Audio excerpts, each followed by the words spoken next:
Assistant Professor Ms. Yamini Atreya, or by Ms. Vani Kataria. Who is going to make presentation? Both. How much time will you take, each participant? 5. I am Vani Kataria, Research Associate of Manavrashya University, and this is my co-presenter Yamini, Assistant Professor, Manavrashya University. It is my privilege to stand here and delve into this critical topic that shapes the future of legal education. My topic for today is navigating challenges in legal education, fostering connectivity for students, teacher, and curriculum enhancement that seeks to address the evolving landscape of legal education and explore strategies to foster meaningful connectivity among key stakeholders.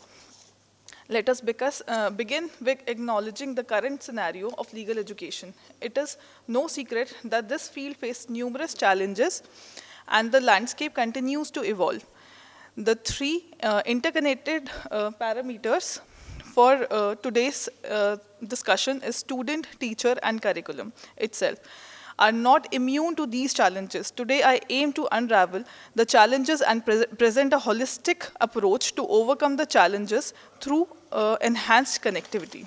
In India, legal education has been on the agenda of government for more than 6 decades, be it Law Commission of India, Bar Council of India, University Grant Commission. They have all taken several initiatives toward improvement of the legal education.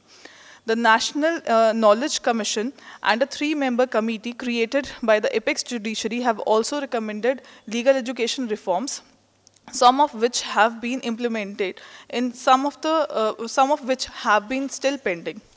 In the past 3 decades, what has remained unchanged is the control of legal education by BCI and UGC.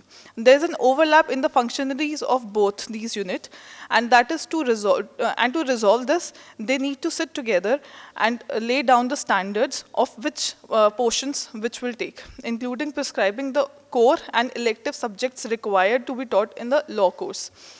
Then there is a university to which the law school is also affiliated, to which they also have a say.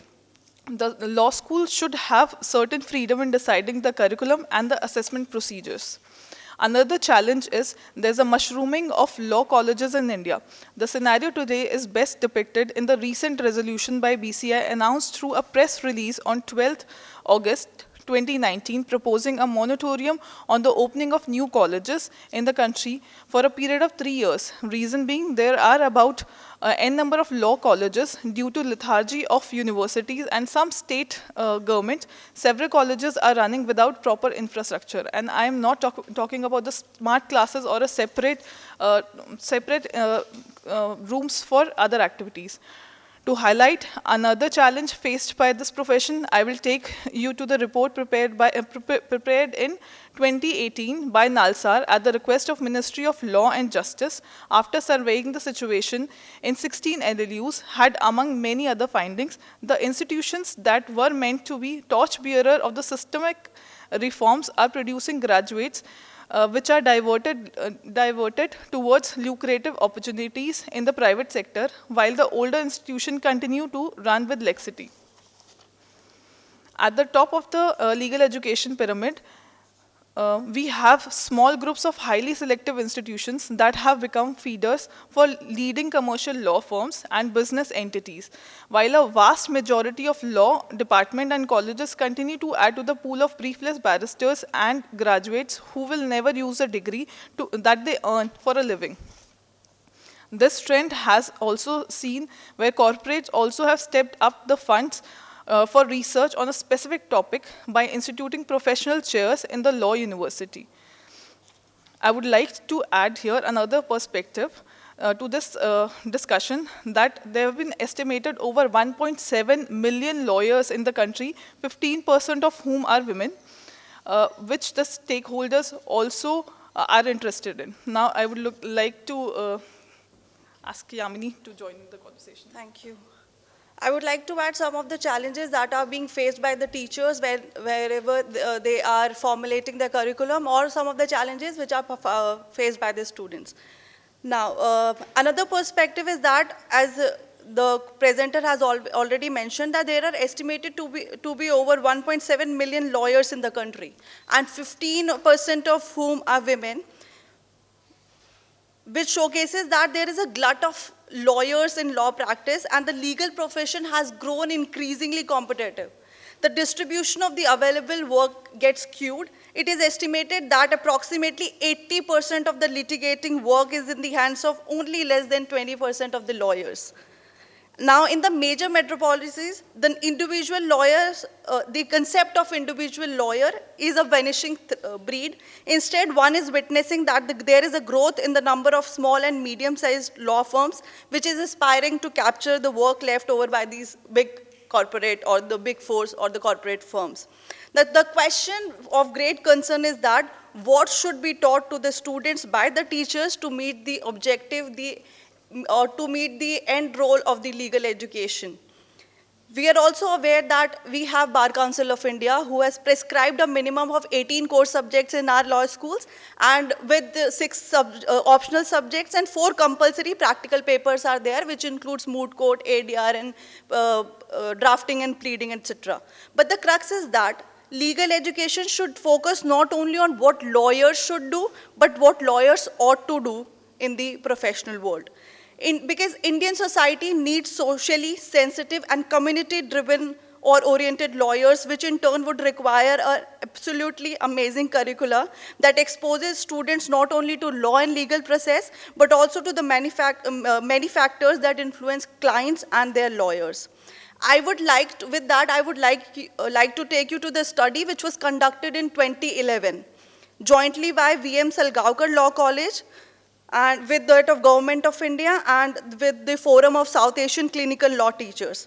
Now this entire survey was based on the legal service clinics which are run in 7 states including Uttar Pradesh, Madhya Pradesh and Rajasthan.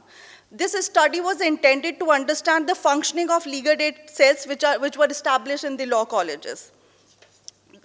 You will be shocked to know that the study picked out only 7 law colleges in these 7 states for their best practices in the area and made a comparison with their counterparts in USA and South Africa. And they found that these 7 law colleges have innovated their outreach programs.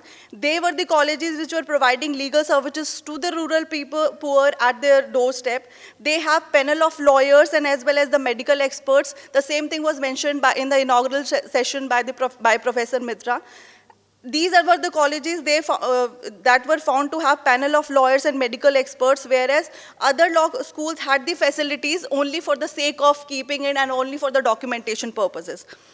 Now I would discuss the third challenge which we face with the curriculum.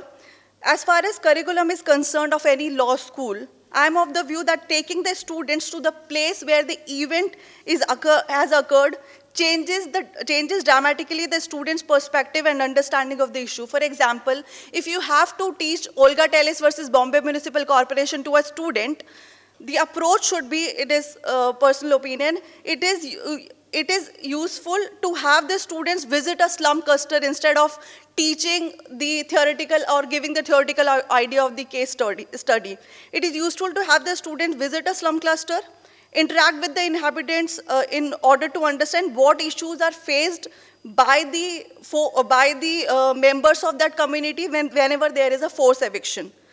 This will bring out the letter of books to the site. Now I turn to the last part of my discussion, which is the challenge of having to deal with the changes which is brought by the AI or brought by the technology, which we all teachers are facing. Because the challenge in front of teachers is that now with the advent of AI, should we be teaching students how to develop, design and manage the dispute systems, or how to, I will just take 1 minute. Sure. Or how to read the basics of the law from the Bail Act, or how to file the online, or how to do the online documentation. That is also one of the problem. Because some of the authors and some of the teachers are of the opinion that artificial intelligence will be a boon to access to justice. Others are of the opinion that the algorithm justice may be dangerous, because the problem is now as teachers, what will our new law students think of law? Because social media allows posting of fake news. There is a trend of media trial which are in place, because this is the times of #MeToo movement, which saw extensive use of Twitter and other social media platform as well. Now challenge is that what kind of legal ethics will this brave new world require? This And with this thought, I would like to put an end to my discussion and would like to leave you to think about these aspects and to think and innovate as to what teachers should do and how we should promote this aspect of legal education. Thank you so much.